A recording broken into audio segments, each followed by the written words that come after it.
Bonjour à tous. Donc Olivier Mathieu, donc je me présente en quelques secondes avec cet exercice particulier qui consiste à parler face à un écran sans vous voir. Mais donc je pense que vous n'hésiterez pas à poser des questions et vous pouvez m'interrompre. Donc c'est aussi la raison pour laquelle je me présente en 2 secondes. C'est parce que j'ai plusieurs casquettes et donc selon les casquettes que vous voulez, vous préférez interagir sur tel ou tel sujet.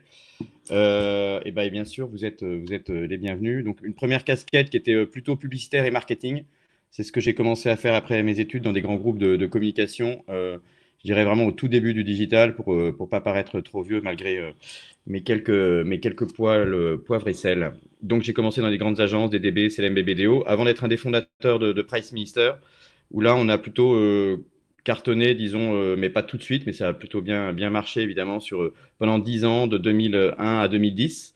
Donc, place de marché qui, à la fois, est sur les sujets de C2C, mais aussi de B2B2C, donc autre sujet qui peut vous intéresser, avec à la fois une partie marketing pour les marchands et une partie vraiment grand public et mass market sur l'occasion, en mode un peu comme Le Bon Coin. Donc, finalement, un modèle économique qui au départ était un peu entre Le Bon Coin et Amazon d'une certaine manière, ou entre eBay, Le Bon Coin et Amazon, avant même que Le Bon Coin se lance, bien entendu. Ensuite, Price Minister a été revendu à Rakuten. Dans ce cas-là, là, c'est une autre casquette qui peut aussi vous intéresser, qui est la dimension plus internationale. Et on peut aussi interagir, pardon, sur ce sujet-là. Donc, je connais assez bien les questions du Japon et des États-Unis, puisque Rakuten est très présent à San Francisco et à Tokyo. Et là, donc, j'ai été PDG de Rakuten France à partir enfin, donc jusqu'en fin 2018, donc assez récemment, passant ma vie entre Paris, Tokyo, San Francisco. Donc là, beaucoup d'interactions avec Rakuten Marketing, Rakuten Finance, FinTech, toujours évidemment e-commerce, voyage, mais également vidéo, entertainment, etc. Il y a Rakuten TV, jusqu'au lancement vraiment de la marque Rakuten, qui est une autre expertise sur laquelle j'avais beaucoup travaillé quand j'étais en agence de publicité. Et aujourd'hui, évidemment, quand on a décidé de sponsoriser le Barça, donc le FCB, le Football Club de Barcelone, avec Rakuten, c'était un contrat de plus de 50 millions d'euros par an à partir de 2017. Et également, on a répliqué ce type de méthodologie de lancement de marque et de création de notoriété aux États-Unis en sponsorisant aussi les Golden State Warriors à une période forte où ils étaient champions de la NBA. Donc forcément, même stratégique avec le FZB, on a vraiment lancé la marque Rakuten. Ça peut être un autre sujet aussi intéressant, c'est la réflexion sur la marque, surtout la comparaison entre le monde d'avant et le monde d'après le Covid. À cette époque, on faisait des chèques de 50 millions d'euros quand on s'appelait Hiroshi Mikitani, milliardaire japonais. Je ne sais pas si aujourd'hui il ferait la même chose dans ce contexte de crise de sens. Et également la casquette de président de France Digital pendant quelques années où j'ai été coprésident maintenant, enfin j'étais coprésident investisseur et entrepreneur avec des fonds d'investissement comme Jean-David Chamboredon ou Marie Eklund qui ont été mes coprésidents. Et aujourd'hui, je suis toujours administrateur et membre du bureau avec une casquette de vice-président représentant les business angels, et c'est ma dernière casquette peut-être. Euh, donc, business angel, investisseur dans une vingtaine de startups. J'ai dû suivre une quarantaine de dossiers et avec des exits parfois successful, comme on dirait, en gagnant un peu d'argent et puis parfois en perdant complètement ma mise. Et aujourd'hui, en full disclosure, comme on dit en anglais, je suis également un modeste business angel de Grégory Nicolaïdis, donc très content d'être là aussi à ce titre. Et puis pour finir, aujourd'hui, président de The Camp à Aix-en-Provence. Donc là, je vous parle en direct de Marseille. Et donc, vous pouvez aussi parler du télétravail avec moi parce que je connais assez bien la vie entre Tokyo, San Francisco, Paris, Marseille. C'est un autre sujet. Moi, je voulais vous parler plus particulièrement dans cette session Engage Convert, c'était de parler aussi des startups face à la crise parce qu'on nous utilise beaucoup ce vocabulaire du monde d'après. C'est un peu aussi le Macron style qui disait, voilà, il y aura le jour d'après ne sera pas pareil que le jour d'avant. Ça a été dit dans son discours. Et plein de marketeurs et plein de chefs d'entreprise, plein de responsables de collectivités locales, d'élus, etc., de sociologues, d'économistes, de médecins ont dit qu'il y aurait un monde d'après. Bon, il y a un monde d'après en termes d'impact. Il y avait la question évidemment de notre vie quotidienne autour du télétravail, de l'impact social et de l'impact environnemental, un moins de déplacements, donc plus d'air pur à respirer, et également une qualité de l'eau. On l'a vu à Marseille, puisqu'il y a le retour des rorquals dans les calanques, mais plus globalement, le retour de la vie sauvage, etc. Donc tout ça, on vous a seriné bien les oreilles avec ce discours, je dirais, positiviste qui consisterait à dire que on ne va pas oublier ce qui s'est passé et ça va changer et vous allez voir ce que vous allez voir. Donc la question pour moi, c'est de ramener un peu cette réflexion à celle des startups en particulier, qui est un peu plus mon expertise en tant qu'entrepreneur et investisseur, et de se demander qu'est-ce qu'on fait dans le monde d'après. D'abord d'un point de vue entrepreneurial, aussi d'un point de vue marketing, c'est-à-dire d'un point de vue entrepreneurial, quand on est aux manettes de sa startup, que ce soit un prestataire de services en B2B ou une plateforme en B2B ou B2C, un logiciel SaaS, quelle que soit la solution qu'on a pu lancer, on peut être entrepreneur ou associé. Qu'est-ce qu'on fait? Et l'autre chose, c'est on n'est pas forcément aux manettes d'une startup, mais on peut travailler dans le digital et dans le numérique. Et là, du même coup, on se pose la question de comment on adapte éventuellement son offre, ses services. Et ça m'intéresse aussi d'en parler avec vous, sachant qu'en fait, la réalité aussi du monde des startups, c'est beaucoup celle du cash. Donc, c'est intéressant de parler aussi des questions de cash parce que vous, parfois, certains d'entre vous peuvent être entrepreneurs. Donc, il y a une question de gestion de sa trésorerie, de son BFR, de ses factures, mais aussi de ses dépenses et de la restructuration parfois de son PNL. C'est une vraie réflexion qui se pose et qui est parfois provoquée de manière un peu dramatique quand l'économie s'arrête parce que ça n'avait pas été anticipé. Et c'est une qualité et un défaut des start-upers et du monde du digital, c'est de ne pas beaucoup anticiper. Donc, c'est ce que j'appelle la courte vue, le short.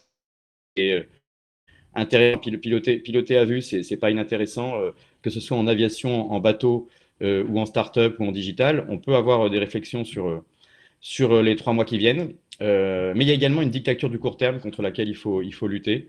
Et ça, je vous invite à y penser. Très souvent, quand on se demande voilà, comment est-ce qu'on va faire le chiffre d'affaires à la fin de la semaine, le chiffre d'affaires à la fin du mois. La réflexion, c'est que si on est tous dans la même boîte à penser uniquement à la fin de la semaine et à la fin du mois, on a un peu de mal à relever la tête du guidon et à avoir une vision un petit peu plus long terme que souvent demandent les fonds d'investissement. Mais ils le demandent au moment où ils ont une thèse d'investissement et puis après ils mettent parfois de l'argent et on est très content et souvent les levées de fonds sont célébrées, probablement un peu trop parce qu'évidemment une levée de fonds c'est pas un achievement, c'est juste une étape. Et une fois qu'ils ont validé qu'il y avait une vision, une mission importante, les VC sont contents. Et puis après, dans les boards et les conseils d'administration, ils insistent pour que vous dépensiez l'argent, que vous adressiez les questions très court terme et ils ramènent ce fameux court terme, un peu comme dans les sociétés cotées. Et c'est parfois le drame de la financiarisation de notre monde. Et parfois, désolé, je fais des digressions de type philosophique, mais quand j'ai été dans un groupe Rakuten qui est coté en bourse au Nasdaq, qui est l'équivalent du Nasdaq au Japon, et c'est vrai que quand on est comme ça, on se retrouve face à des situations complètement incohérentes. Cette incohérence, elle est liée au fait qu'on doit délivrer des quarterly reports, qu'il y a des profit warnings, etc. Donc, toute une communication financière autour de la réalité de la boîte cotée qui parfois fait oublier réellement la vision ou la mission un peu plus long terme. Et c'est très intéressant de regarder que les champions de la Silicon Valley et de constater, on pourrait faire un diagramme, mais les champions de la Silicon Valley, donc les Mark Zuckerberg, les Jeff Bezos, les Elon Musk, tous ceux qui sont très réputés, les Peter Thiel, etc., quand ils ont la majorité ou une grosse partie de leur capital, on se rend compte qu'ils sont beaucoup moins dépendants du cours de bourse. Et donc, si vous regardez un peu à long terme les cotations boursières avec le fondateur qui est encore aux manettes, vous allez voir que finalement, ces boîtes-là, c'est les boîtes qui sont devenues les plus grosses capitalisations de l'histoire du capitalisme occidental. Comme vous le savez, hein, bien au-dessus, au-dessus des 1000 milliards de dollars, et donc bien au-dessus des compagnies pétrolières, des compagnies chimiques, des fabricants d'aéronautique ou d'automobiles. Et ce sont des boîtes dont les fondateurs sont encore aux manettes. Donc ça veut dire qu'en fait, c'est très court dans l'histoire du capitalisme, d'une part, et ça veut dire aussi que les marchés financiers, parce elles ont leurs fondateurs aux manettes, mais elles sont également cotées en bourse, qui est le seul exit possible quand on atteint ces volumes en termes de valorisation. Et donc, au contraire, les boîtes qui ont plus leurs fondateurs aux manettes, je citerai Yahoo ou eBay, s'effondrent, et on en a plein dans l'histoire du web, évidemment. Donc, c'est pas gagné quand on est dans le digital de devenir une comète. Il y a un certain nombre de conditions d'agilité, de vision, Et Jeff Bezos est un bon exemple pour ça, parce qu'il a relancé beaucoup de choses différentes qui ont permis à Amazon d'évoluer et d'avoir une marge contributive qui augmentait au fur et à mesure, alors que dans les années 90, il perdait beaucoup d'argent. Mais il a largement gagné la bataille face à eBay. De même que Google a largement gagné la bataille face à Yahoo au début des moteurs de recherche, donc autour de 1997. Et donc, c'est intéressant de regarder tout ça et du coup de se voir que dans ce champ concurrentiel et compétitif, il y a des gagnants et que le fameux winner take all est assez vérifié par des chiffres qui sont des séries de 9 ou 10 zéros, donc des montants très importants. Et si on essaie de le ramener maintenant à la taille de nos startups et de notre univers du digital, les startups face à la crise, je passe à la slide qui vous propose cette réflexion qui est le temps des gnous. Le temps des gnous est venu, vous savez, les gnous, c'est ces animaux dans le désert qui sont capables de traverser aussi le désert sans reboire, hein, parce qu'ils ont une capacité à pouvoir garder leur énergie et également l'hydratation pendant de très longues heures, et ça les rend très résilients. Et puis, vous savez ils se suivent tous ensemble en troupeau comme ça. Et donc, il y a une forme à la fois de solidarité et puis de traversée du désert. Et j'aime bien cette expression de traversée du désert parce qu'on l'utilise beaucoup dans les startups. Vous savez, il y a des phases de financement qui sont très importantes quand on regarde sa trésorerie et son cash, puisque c'est ça le rythme d'une startup. Et donc, ce que j'appelle une startup, je vais vous en donner une définition. En fait, elle n'existe pas sur le plan juridique. Dans le droit des sociétés, le mot startup n'existe pas, c'est juste une PME. En revanche, quand on regarde un petit peu ce qui se passe dans les définitions dans d'autres pays, on va dire qu'une startup, c'est à la fois une entreprise d'innovation qui commence, start évidemment, donc qui est jeune, qui est dans l'innovation type technologique, qui est jeune, qui est en très forte croissance et qui a besoin de capitaux et d'apports en fonds propres pour se financer. C'est important parce que par définition, étant jeune et en très forte croissance, elle n'a pas un historique de bilan comptable qui lui permet d'accéder au crédit. Donc elle vend son capital, elle échange son capital contre de l'argent et cet argent-là dilue les fondateurs et diluant les fondateurs, évidemment, ces fondateurs, ils donnent quelque chose de très précieux, qui est leur capital, qui est la propriété de leur entreprise, en échange d'une promesse de croissance très forte. Parce que si on se dilue de 20% en proposant 20% de son capital à un investisseur, business angel ou fonds de capital risque, ça veut dire qu'on pense qu'on va croître de plus de 20% et donc que l'ensemble vaudra beaucoup plus. Donc on pense qu'il vaut mieux être actionnaire, par exemple, il vaut mieux avoir 50% de 1 million que 100% de 100 000 euros. C'est des règles de base qui sont bien sûr que vous avez tous en tête, mais c'est très important de considérer, voilà, quel est le rapport au cash dans la vie de l'entrepreneur, des startups, des VC. Comment résonnent ces fonds d'investissement. Et le temps des gnous, c'est pour moi donc le temps de la gestion du cash. C'est-à-dire que comment est-ce qu'on fait pour gérer son cash? Vous pouvez avoir, vous, en tant que prestataire aussi, SaaS et tech, vous pouvez avoir soit cette question qui se pose pour votre entreprise, mais aussi avoir en tête cette forme d'empathie vis-à-vis des clients que vous pouvez adresser. Parce que quand on va réfléchir à qu'est-ce que c'est qu'un gnou, c'est quelqu'un qui justement veut traverser le désert et anticipe de pouvoir traverser le désert. Ce qui n'était pas le cas de beaucoup d'entrepreneurs ou de gens dans le monde du digital en se disant, vu la croissance du marché, il faut en quelque sorte cramer du cash, sinon on va perdre des parts de futur. Ce que j'appelle les parts de futur, hein, c'est les parts de marché dans le futur. C'est-à-dire que si vous avez une croissance de 20%, mais que le marché croît de 30%, vous perdez des parts de futur. Et pourtant, vous avez une croissance à 2 chiffres. Donc c'est très différent de considérer la part de marché, qui est d'une certaine manière une vision statique, et la part de futur, qui est une vision dynamique avec une dérivée pour les plus matheux d'entre vous. Et donc, quand on regarde la dérivée de la part de futur, hein, donc c'est vraiment de comparer le delta entre la croissance du marché que vous adressez, à condition que vous ayez été assez fin et subtil pour analyser qu'est-ce que c'est que votre marché, et la part de croissance de votre chiffre d'affaires. Et analyser son marché, avant d'en revenir à la question du cash, ça veut dire comprendre quelle est sa concurrence. Je fais un tout petit peu de marketing avec vous, mais c'est très important, notamment dans vos marchés B2B, de considérer que la concurrence est différente de la source de marché.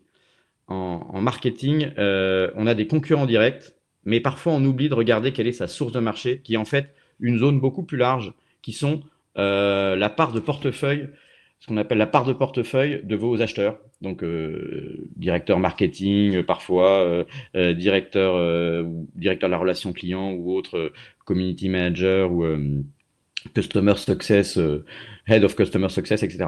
Et donc, tous ces gens qui peuvent être vos clients, eux-mêmes, ils ont un portefeuille et donc une part de portefeuille que vous occupez. La part de portefeuille, c'est combien ils dépensent chez vous par rapport à combien ils dépensent ailleurs. C'est très différent que de considérer uniquement vos concurrents.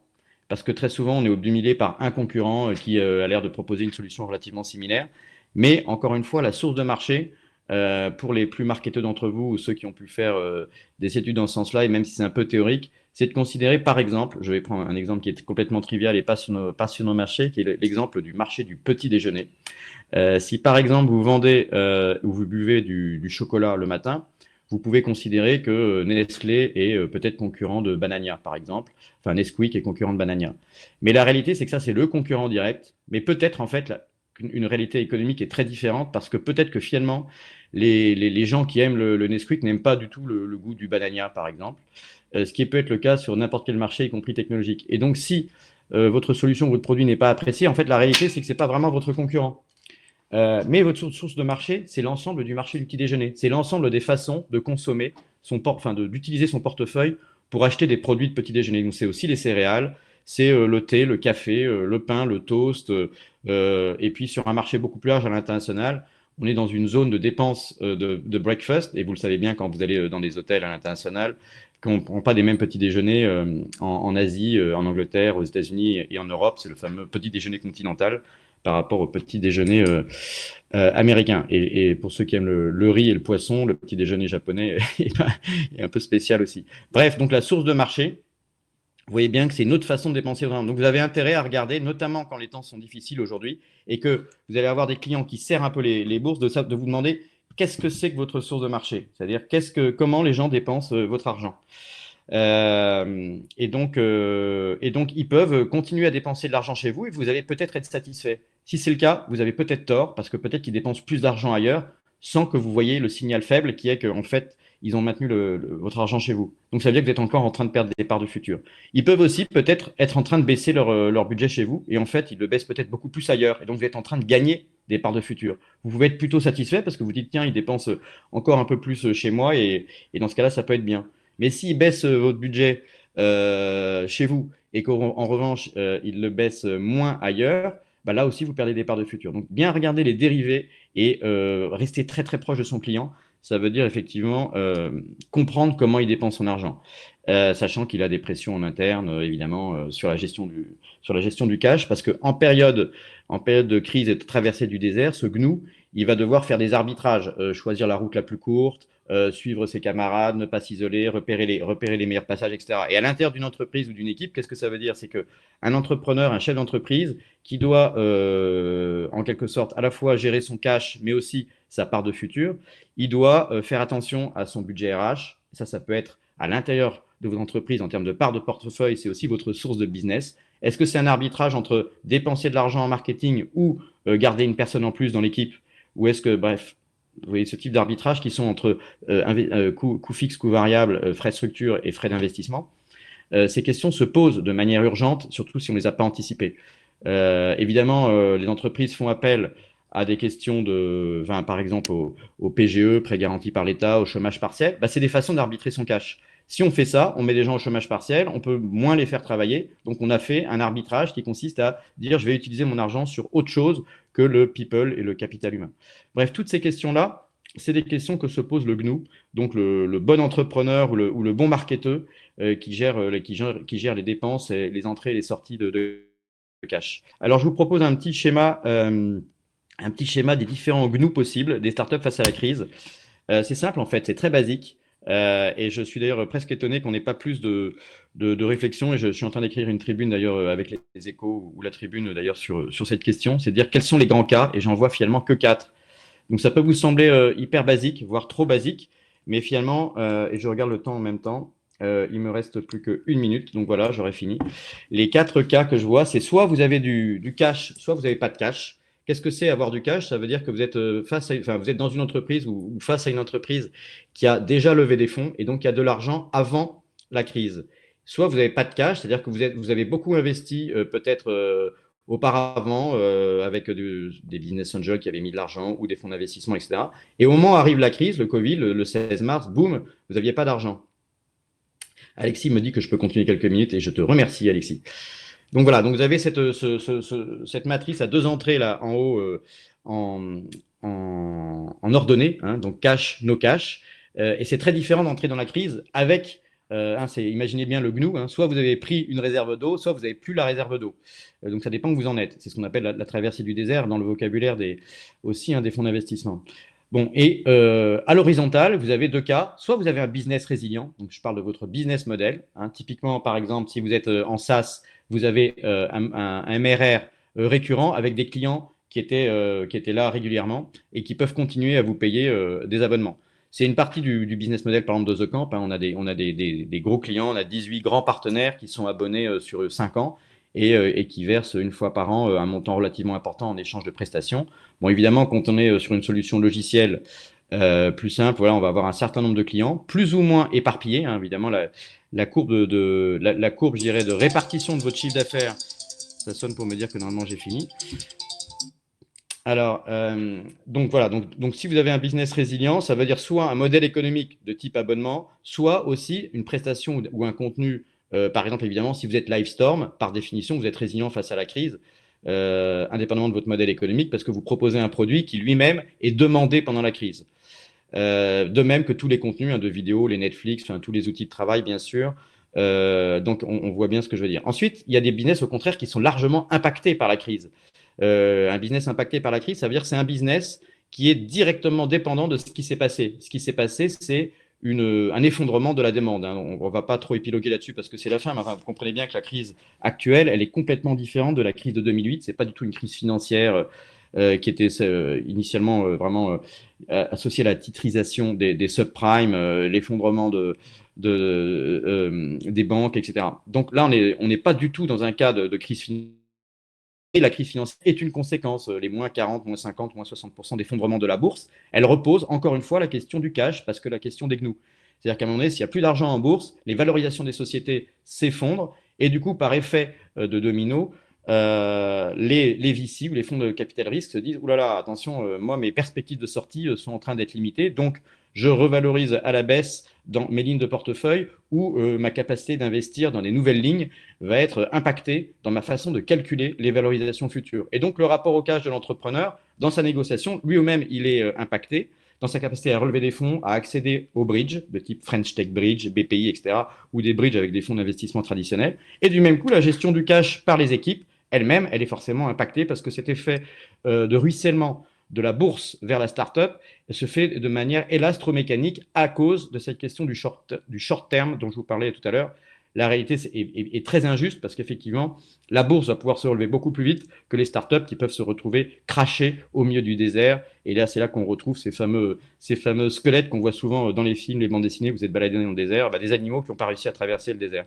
C'est terrible ce que je dis. Donc le business impacté, par exemple, si vous prenez Blablacar, qui est un bon exemple, puisqu'on est actionnaire avec Isaïe de Blablacar, c'est une boîte qui a été valorisée quasiment probablement plus de 2 milliards d'euros, qui a pu racheter Ouibus, qui cartonnait vraiment avec une profitabilité en France.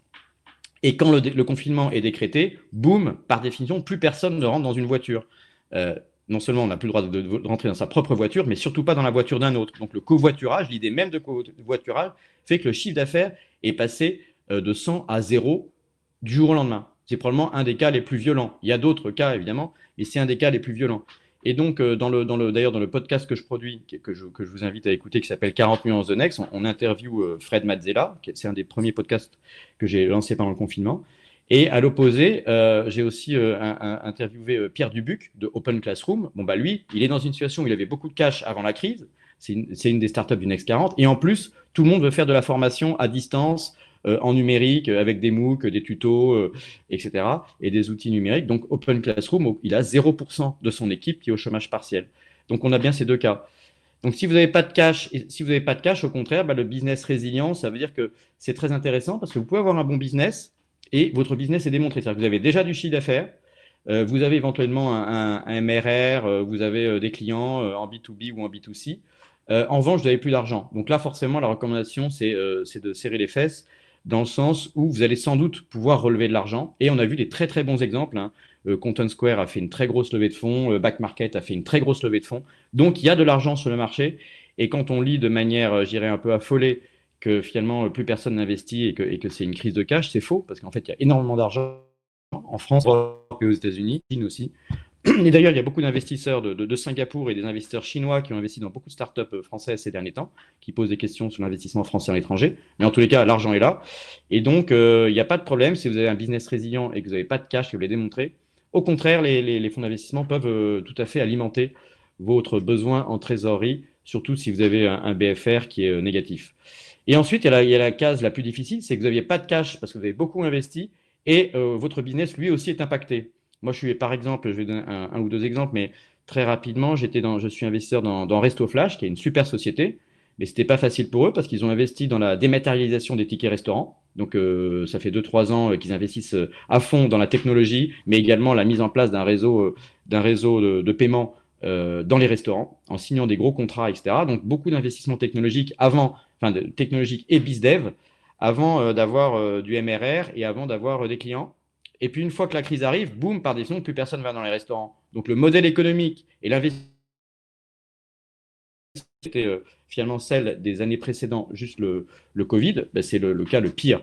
Et à ce moment-là, plus d'argent parce que l'investissement a été fait dans la techno, plus de chiffre d'affaires. Donc, on est vraiment, voilà, business impacté, no cash. Qu'est-ce qu'il faut faire dans ce cas-là?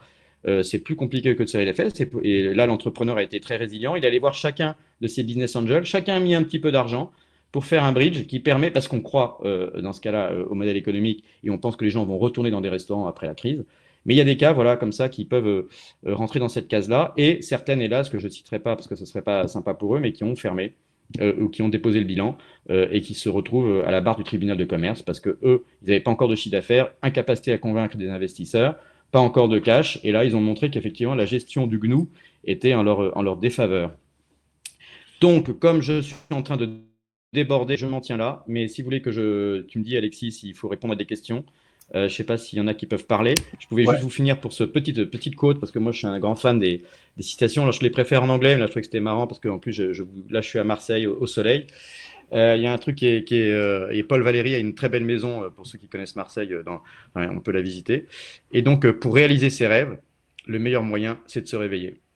Et j'aime assez bien cette citation qui finalement ressemble un petit peu à des citations d'entrepreneurs. C'est une citation d'un poète, mais il y a des entrepreneurs ou des hommes politiques qui sont un peu dans ce style-là. Et c'est vrai que on a besoin de se réveiller parce qu'on a beaucoup de rêves quand on est dans le milieu du digital. On veut changer le monde, on veut faire de l'intelligence artificielle, de la blockchain, des data, etc. C'est hyper passionnant. Et puis d'un seul coup, la crise de sens se pose et la crise de cash se pose. Et on a ces deux problèmes qui sont un peu contradictoires. On a besoin de redonner du sens à ce qu'on fait tous les matins, et vos employés, vos salariés, vos équipes en ont besoin aussi. Et ils vont vous dire avec le télétravail, je veux revoir mes équilibres, etc. Et puis d'autre côté, vous avez énormément besoin de gérer le cash parce que c'est les moments les plus critiques où il n'y a plus d'argent dans la bourse. Et donc, il faut arriver à réconcilier ce que j'appelle moi la tête dans les nuages et les pieds sur terre. Et c'est ces moments de crise qui montrent ceux qui seront les plus résilients et les plus malins en termes d'agilité, et surtout ceux qui sauront fidéliser leurs clients, parce que c'est les moments où il faut fidéliser ses clients. On a peu de chances de signer beaucoup de nouveaux clients en pleine crise. En revanche, il faut surtout maîtriser son churn à cette époque-là. Voilà, voilà. Super, merci beaucoup Olivier, c'est très clair. Alors effectivement, on a le temps pour répondre à deux petites questions. On a une première question de Simon. Peut-être juste, je dis un truc, c'est que Grégory Nicolaïdis, effectivement, est un gnou. Il dit je suis un gnou, mais c'est vrai, la réalité, c'est que je le connais depuis longtemps. Et très typiquement, c'est un entrepreneur résilient qui a traversé plusieurs zones de désert, qui a constitué une équipe géniale dont tu fais partie. Je ne sais pas pour faire de la pub, mais c'est que réellement, là, il y a de la résilience chez certaines personnalités qui ont cette capacité à rassembler les bonnes équipes, à les faire tenir. Et ensuite, quand on traverse ensemble le désert, vous savez, c'est l'idée de dire que seul on va vite, mais ensemble on va loin. Vous voyez que j'aime bien les citations. Est très importante celle-là. Et c'est plus facile de traverser le désert ensemble, et c'est ce que font les gnous. Exactement. En troupeau. Ouais, donc on avait une question pour faire suite à ton exemple sur Jeff Bezos. Selon toi, comment apaiser et calmer les exigences de ROI à court terme des bailleurs de fonds? Alors, la réalité, c'est qu'il faut vraiment expliquer aux ROistes et aux ROI, notamment les investisseurs, qu'effectivement, on ne peut pas être dans du court terme. Donc là, il y a vraiment de la pédagogie à faire. Pour regarder ça, il faut leur montrer aussi, je dirais, différents marchés, montrer des exemples, etc. Moi, ce que je vois quand même dans les conseils d'administration, j'en suis dans pas mal de conseils d'administration, c'est que les investisseurs sont quand même compréhensifs par rapport à ça. Après, c'est aussi leur rôle d'être là dans les moments difficiles. Donc, Ouais. il faut leur rappeler. Et d'ailleurs, pour aussi venir voir France Digital, puisque je suis vice-président de France Digital, parce que nous, on fait aussi un lobbying et on a édité et fait signer la charte des bonnes pratiques des investisseurs et des entrepreneurs. Ça veut dire demander aux investisseurs de ne pas profiter, de ne pas abuser de la situation de crise. Parce que ce serait possible, hein, ce qu'on appelle les coups d'accordéon. On dit, écoutez, vous n'en sortez pas, on est prêt à réinvestir, mais on vous écrase en termes de participation. Du coup, les entrepreneurs peuvent perdre le contrôle de leur entreprise, etc. Ça, on pense que c'est des comportements indignes. Mm. Et donc, on a fait signer cette charte et tous les VC français l'ont signée. Ok, super. Et Olivier, on a une dernière question du coup de Léa qui demande comment mesurer la baisse du budget des clients chez nous comparé à leur budget chez nos concurrents. C'est un peu compliqué. Bah, évidemment, c'est difficile Ouais. mais la réalité, c'est que un truc qui est très important dans vos métiers, c'est vraiment d'avoir une relation intime avec les clients. Et je pense qu'en B2B, c'est complètement essentiel. Pour s'assurer que les clients utilisent votre outil, parce que le risque principal, hein, c'est que si vous avez un outil, notamment en SaaS, avec un revenu récurrent, et si vous n'avez pas bien regardé, parce que dans le rôle de business, il faut savoir si le client utilise vraiment votre outil. S'il l'utilise pas, le moment où il y a la crise, c'est ce qui se passe et j'ai été longtemps directeur marketing ou directeur général, on regarde ce qu'utilisent vraiment les équipes. Et s'il y a un outil qui n'est pas utilisé, il va être évidemment sacrifié. Les budgets marketing sont les budgets les plus sacrifiés en période de crise quand on veut faire attention au cash. Donc, ce qui est très important, c'est de garder une relation vraiment intime avec les clients, c'est-à-dire en vérifiant leur taux d'usage, leur taux d'utilisation des outils, les rappeler régulièrement et pourquoi pas profiter du service. On fait ça je suis au bord de Eulerian, par exemple, Mhm. sur tout ce qui est web analytics, calcul de contribution, mise en place de bases de données, etc.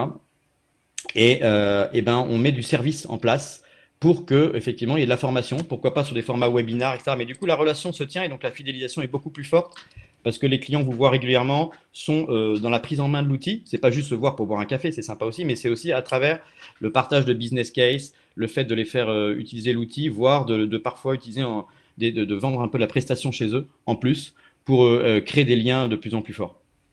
Super, nickel. Merci beaucoup Olivier, je crois qu'on n'a pas d'autres questions.